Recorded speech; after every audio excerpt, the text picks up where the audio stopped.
नमस्कार मित्रों, स्वागत है आप सभी का संस्कृत विषय अध्ययन में। आज मैं आप सभी के समक्ष संधि व समास को संक्षिप्त रूप में आप सभी के सामने प्रस्तुत करने का प्रयास करूंगा।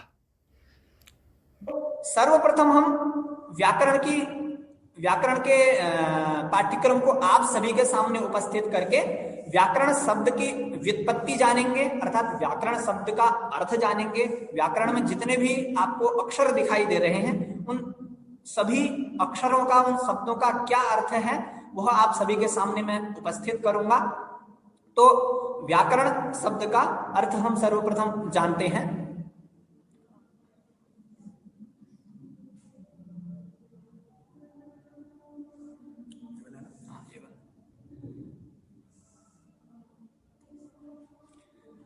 तो जो व्याकरण का अर्थ आपको दिख रहा होगा, जो व्याकरण की परिभाषा है, लिखा है वी आंग क्री ल्युट। जो हमारे 22 उपसर्ग हैं उनमें से वी आंग ये दोनों उपसर्ग हैं, क्री धातु ल्युट प्रत्यय।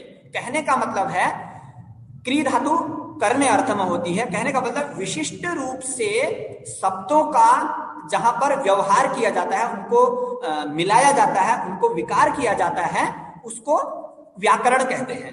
तो यह प्रसिद्ध यह व्युत्पत्ति भी है, व्याक्रियन्ते व्युत्पाद्यन्ते शब्दा अनेन इति व्याकरणम। अर्थात जिसके द्वारा, जिस ग्रंथ के द्वारा शब्दों का व्यापार समझाया जाता है, उनकी व्युत्पत्ति की जाती है, उसको क्या कहते हैं? व्याकरण कहते हैं। ठीक है। तो व्याकरण में सर्वप्रथम तो संज्ञा प्रकरण है और द्वितीय भाग जो हमारा है वह है संधि है। संधि, क्योंकि संज्ञा प्रकरण हमने पूर्व में इसलिए नहीं बताया क्योंकि पाठ्यक्रम में पूर्व में संधि है, और संज्ञा प्रकरण को भी हम जब हम विशिष्ट विस्तृत अध्ययन करेंगे तो वो भी उसके साथ ही हो जाएगा। तो संधि शब्द की परिभाषा है। देखो, संधि शब्द सर्वप्रथम दो शब्दों से मिलकर बना है, सम धा। सम उपसर्ग पूर्वक धा धातु। धा धातु का अर्थ है धारण करना। सम उपसर्ग समान रूप से धारण करना। कहने का मतलब समान रूप से जहां पर शब्दों को धारण किया जाता है, कहने का मतलब मेल किया जाता है, उसको क्या कहते हैं? संधि करते हैं। कहते हैं शब्दों का मेल, शब्दों का विकार, अर्थात शब्दों को तोड़ना, उसको क्या कहते हैं? संधि कहते हैं। तो इस प्रकार यह संधि की परिभाषा को आप सभी जान गए होंगे। अब हम संधि के जो प्रमुख मुख्य भेद हैं उनको हम जानेंगे। संधि के जो प्रायः भेद हैं वह है 3 भेद। 3 भेद हैं, अच संधि, हल संधि और विसर्ग संधि। तो अच संधि को अच संधि क्यों कहा जाता है हम जानते हैं। वैसे तो आपने पढ़ा होगा हिंदी में, इसको स्वर संधि कहा जाता है नहीं? स्वर संधि। तो स्वर संधि कहने का मतलब है जहां पर स्वरों का मेल किया जाता है उसको स्वर संधि कहते हैं। अच इसलिए कहते हैं क्योंकि जो 14 सूत्र हैं उसमें सर्वप्रथम सूत्र है अयुण और अंतिम सूत्र है हल। तो अयुण से लेकर अयोच तक जो आते हैं, अयुण से लेकर के अयोच तक जो वर्ण आते हैं वह सारे स्वरों के अंतर्गत आते हैं, जैसे अ आ ई।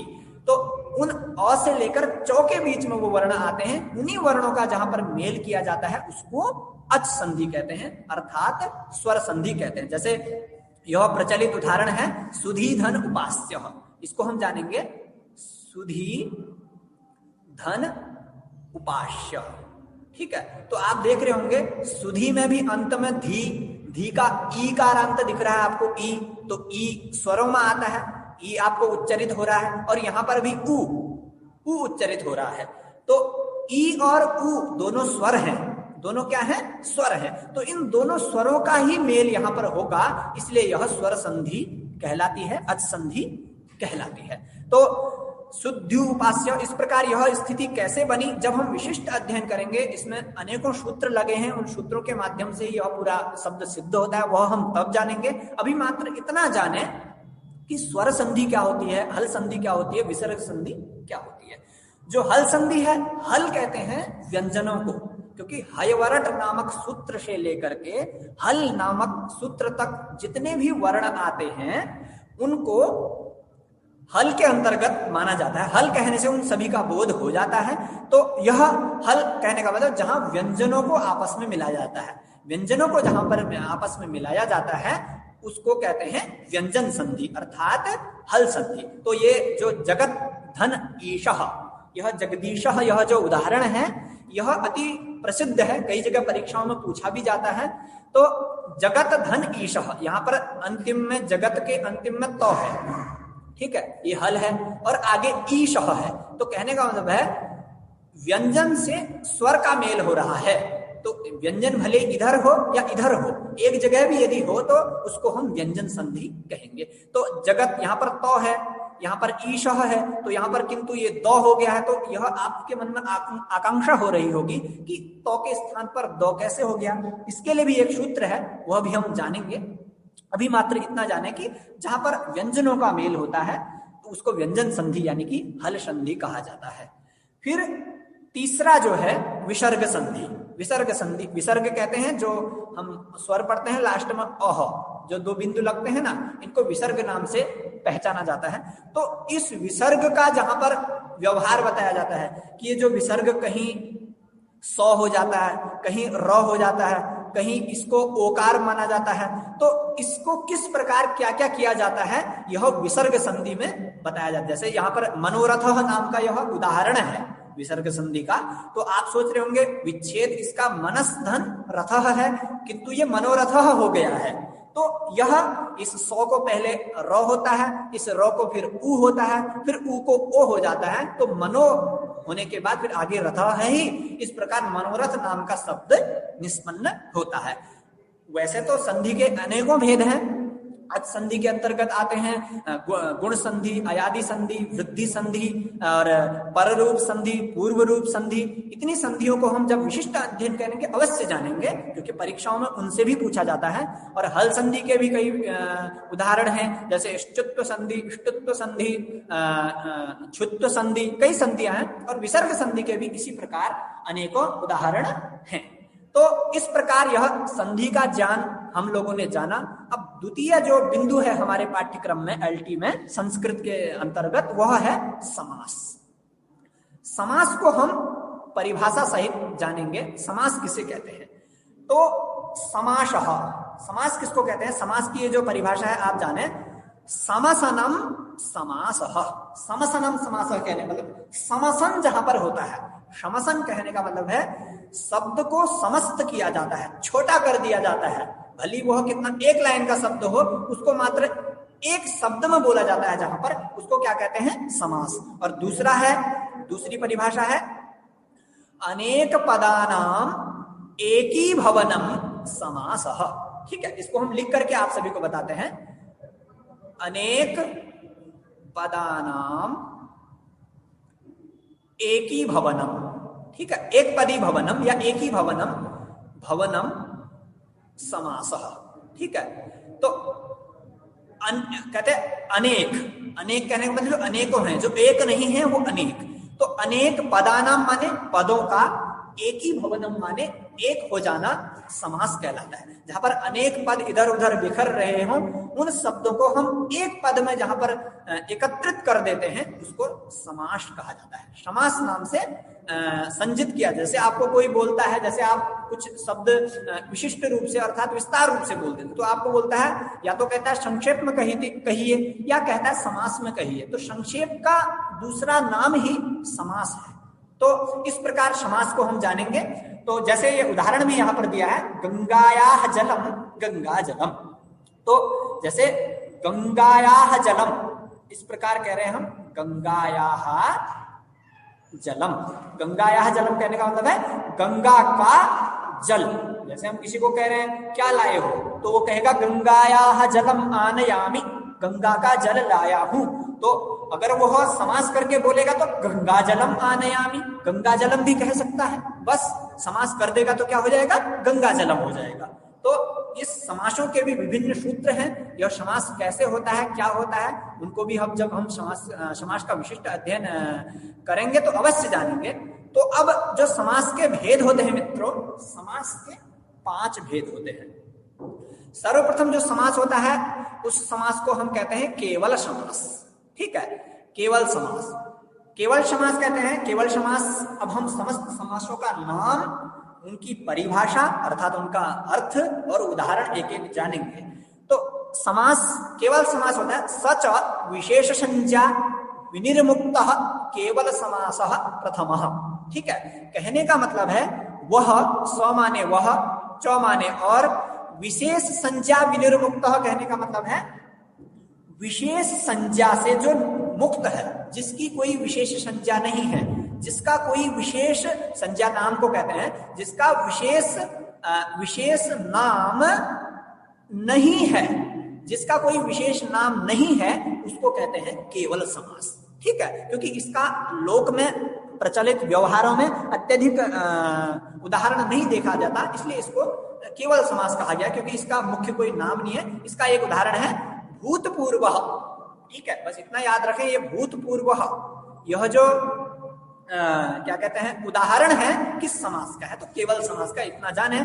इसका जो विच्छेद करेंगे हम, पूर्वम भूतः, यह बनेगा। ठीक है, हम इसमें यहां संधि में जो होता है, पूर्व शब्द को पूर्व में, अंतिम शब्द को अंतिम में ही किया जाता है, लेकिन समास में ऐसा नहीं होता है। पहले हमको दूसरी तरफ से उसका विग्रह करना होता है, अर्थात उसको अलग अलग करना होता है, फिर उसको पूर्व में उपयोग करना होता है। तो पहले बनेगा पूर्वम भूतः, फिर ये भूत का पूर्व में प्रयोग किया हो जाएगा, तो भूतपूर्व। इस प्रकार से भूतपूर्व नामक यह उदाहरण सिद्ध हो जाएगा।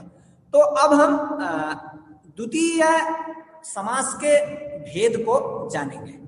द्वितीय समास का जो भेद है उसको कहते हैं अव्ययी भाव समासः, अव्ययी भाव से जो युक्त है। ठीक है, तो अव्ययी भाव नाम से ही पता चल रहा है, अव्ययी, अव्ययों का भाव जिसमें हो, अव्ययी जिसमें हो। अव्ययी कहने का मतलब है जैसे जो 22 उपसर्ग हैं उनको भी अव्यय कहा जाता है, और जैसे न का उपयोग है, च का उपयोग है, यथा का उपयोग है, कदा का, ये जितने भी हमें संस्कृत को उपयोग करने में जो जोड़ते हैं, संबंध बनवाना सिखवाते हैं, इनको अव्यय कहते हैं। इन अव्ययों के कोई रूप नहीं चलते, ये हर जगह एक जैसे बने रहते हैं। तो इन अव्ययों का जहां पर हमें उपयोग मिले, सर्वप्रथम तो हम वैसे ही जान लें कि यहाँ पर अव्ययी भाव समास है, और इसकी जो परिभाषा दी है वरदराजाचार्य ने, इसको जानते हैं। कहते हैं प्रायेण पूर्व पदार्थ प्रधानो अव्ययी भाव द्वितीय। द्वितीय कहने का मतलब प्रथम समास ये था केवल समास, और द्वितीय दूसरा जो समास है अव्ययी भाव समास है। तो कह रहे हैं प्रायण कहने का मतलब प्रायः, जैसे हम बोलते हैं ना प्रायः अधिकता, अधिकता के लिए प्रायः का उपयोग किया जाता, तो प्रायः पूर्व पदार्थ, पूर्व पदार्थ प्रधान, प्रधान है जहां पर, प्रधान है मतलब मुख्य है जहां पर, उसको कहते हैं अव्ययी भाव समास। ठीक है, वहां पर जैसे कोई वाक्य लिखा होगा, कोई शब्द लिखा होगा, वहां पर 2 शब्द होंगे, एक पूर्व में होगा, एक पर में होगा, अर्थात एक पहले होगा, एक बाद में होगा। तो जहां पर पूर्व शब्द की प्रधानता होगी, पूर्व शब्द को अधिक महत्व दिया जाएगा, वहां पर कौन सा समास होगा, अव्ययी भाव समास होगा। तो अव्ययी भाव समास का यह प्रसिद्ध उदाहरण है उपकृष्णम। उपकृष्णम, वैसे अनेकों उदाहरण है, तो यह उदाहरण हमने लिया है। तो उपधन कृष्णम। ठीक है, उपधन कृष्णम, ये इसका विच्छेद होगा। उप, ये वो जो हमारे 22 उपसर्ग हैं उनमें से लिया गया। उप का अर्थ होता है समीप। ठीक है, उप का अर्थ होता है समीप। कृष्णम कहने का मतलब जो कृष्ण भगवान के समीप है, तो कृष्णस्य समीपम, यह कहेंगे हम। कृष्णस्य समीपम मतलब कृष्णस्य माने कृष्ण के, समीपम माने जो पास है, उसको कहते हैं उपकृष्णम। तो यदि हम शब्द को वैसे बोलेंगे कि कृष्णस्य समीपम, कृष्ण के समीप है, अगर हम इसको समास करके बोलेंगे तो उपकृष्णम, इतना कह करके भी हमारा काम चल जाएगा, क्योंकि उप और कृष्ण का आपस में क्या हो जाएगा, समास हो जाएगा, दोनों समस्त पद बन जाएंगे, एक हो जाएंगे। तो अब हम तीसरा समास जानेंगे, जो तीसरा समास है मित्रों, वह है तत्पुरुष समास। बहुत ही प्रसिद्ध समास है, बहुत ही प्रचलित समास है और हर जगह इसका प्रयोग किया जाता है। हम सर्वदा इसको व्यवहार में भी जानते हैं। तो तत्पुरुष की परिभाषा है प्रायेण उत्तर पदार्थ प्रधानस तत्पुरुषः तृतीय। कहते हैं प्रायः, जहां पर अधिक रूप से उत्तर पद प्रधान होता है। हमने जाना ना, जो अव्ययी भाव समास था उसमें तो पूर्व पदार्थ प्रधान था, पूर्व का अक्षर प्रधान था, किंतु इसमें उत्तर पद प्रधान होगा। उत्तर पद प्रधान, प्रधान कहने का मतलब है मुख्य होगा जहां पर, वहां पर हो जाएगा कौन सा समास, वहां पर हो जाएगा तत्पुरुष समास। तो यह परिभाषा भी याद रखें, प्रायेण उत्तर पदार्थ प्रधानस तत्पुरुषः तृतीयः। तो देखें, उदाहरण देखें कि उत्तर पदार्थ प्रधान कैसे। जैसे राजपुरुषः कहा हमने, राजपुरुषः कहने का मतलब है जो राजा का पुरुष है, कोई राजकीय कर्मचारी है, उसके बारे में बताना चाह रहे हैं। तो इसका विच्छेद करेंगे हम, राज्ञः पुरुषः। ठीक है, राज्ञः पुरुषः कहने का मतलब राजा का पुरुष, जो राजा का क्या है वह पुरुष है। तो राजा का जो पुरुष है वो क्या कहलाएगा, राजपुरुष, राजपुरुष। तो यहां पर जैसे हमने राज्य कहा, यह कौन सा पद है, पूर्व पद है, ठीक है, और यह है उत्तर पद। तो यहां पर राज्य कह दिया हमने, जैसे राजा का कह दिया। इतना कहने से हमारे मन में शंका हो जाती है कि राजा का क्या, राजा का कर्मचारी है या सैनिक है या कोई कौन है। तो जब हम पुरुषः कहते हैं तो हमारा वाक्य क्या हो जाता है, पूरा हो जाता है, शंका समाप्त हो जाती है। तो पुरुषः यहाँ पर क्या है, उत्तर पद है और इसकी यहाँ पर प्रधानता है, इसी से हमारे वाक्य की पूर्णता हो रही है। तो उत्तर पद पदार्थ प्रधान होने के कारण यह तत्पुरुष समास का उदाहरण है। और भी कई उदाहरण हम जानेंगे। तो यह तत्पुरुष का अत्यधिक विशिष्ट, अत्यधिक प्रसिद्ध उदाहरण है। अब हम चतुर्थ समास के भेद को जानेंगे। चतुर्थ समास है मित्रों बहुव्रीहि समास। ठीक है, बहुव्रीहि समास उसको कहते हैं, परिभाषा है इसकी प्रायेण अन्य पदार्थ प्रधानो बहुव्रीहि चतुर्थः। कहने का मतलब यहां पर संधि हुई है, हम तोड़ के इसको पढ़ेंगे। प्रायः अन्य पदार्थः प्रधानः। ठीक है, प्रायः कहने का मतलब है जहां पर अत्यधिक रूप से अन्य पद की प्रधानता होती है, वहां पर होता है बहुव्रीहि नामक समास। ठीक है, तो अन्य पदार्थ कहने का मतलब है जैसे हम कोई वाक्य बोल रहे हैं, उन वाक्यों में जितने भी हमने वाक्य बोले, उन वाक्यों में से कोई भी प्रधान है ही नहीं। कहने का मतलब जो वाक्य हमने कहा नहीं, जिस वाक्य के बारे में हम कहना चाह रहे हैं वो पदार्थ प्रधान है। कहने का मतलब वहां पर शब्द के द्वारा उक्त नहीं किया गया है, वह प्रधान होगा। अन्य पदार्थ कहने का मतलब है अन्य कोई अन्य ही वहां पर प्रधान होगा, तो उसको कहेंगे बहुव्रीहि समास। जैसे ये पीताम्बरः उदाहरण है। तो पीताम्बरः आप सभी जानते होंगे भगवान श्री कृष्ण का नाम है। तो पीताम्बरः का हम विग्रह करेंगे, अर्थात पीतानि अंबराणि यस्य सह पीताम्बरः। कहने का मतलब पीतानि पीत वर्ण, पीले वर्ण का, अंबर यानी कि वस्त्र, पीले वर्ण का वस्त्र है जिसका, इतना बोला हमने, किसका है यह तो बोला ही नहीं, अन्य पदार्थ तो रह गया। तो अन्य पदार्थ की प्रधानता है, कहने का मतलब कृष्ण की यहाँ पर प्रधानता है। तो कृष्ण की अर्थात कृष्ण रूपी अन्य पद की यहाँ पर प्रधानता होने से यहाँ पर बहुव्रीहि नाम का समास होगा। तो पीतानि अंबराणि यस्य सह, मतलब पीले वर्ण के वस्त्र हैं जिसके, ऐसे कृष्ण। ठीक है, तो इस प्रकार से यहाँ पर बहुव्रीहि नाम का समास होगा। कहने का मतलब है एक शब्द में यही जाने, जहां पर अन्य पद की प्रधानता हो, अन्य पद मतलब जो पद वहां पर कहा नहीं गया हो उसकी प्रधानता हो, वहां पर बहुव्रीहि नाम का समास होता है। ठीक है, अब हम समास के अंतिम भेद को जानेंगे, द्वंद्व समास। ठीक है, द्वंद्व शब्द का अर्थ होता है मित्रों जोड़ा। ठीक है, द्वंद्व शब्द का अर्थ होता है जोड़ा। वैसे श्रीमद् भगवत गीता में भगवान श्री कृष्ण ने इस समास को भी अधिक प्रधानता दी है, कहा है समासों में मैं द्वंद्व समास हूं, द्वंद्व समास। ठीक है, तो इस द्वंद्व समास को हम जानते हैं। यह कहता है कि प्रायेण उभय पदार्थ प्रधानो द्वंद्व पंचमः। कहता है प्रायः उभय पद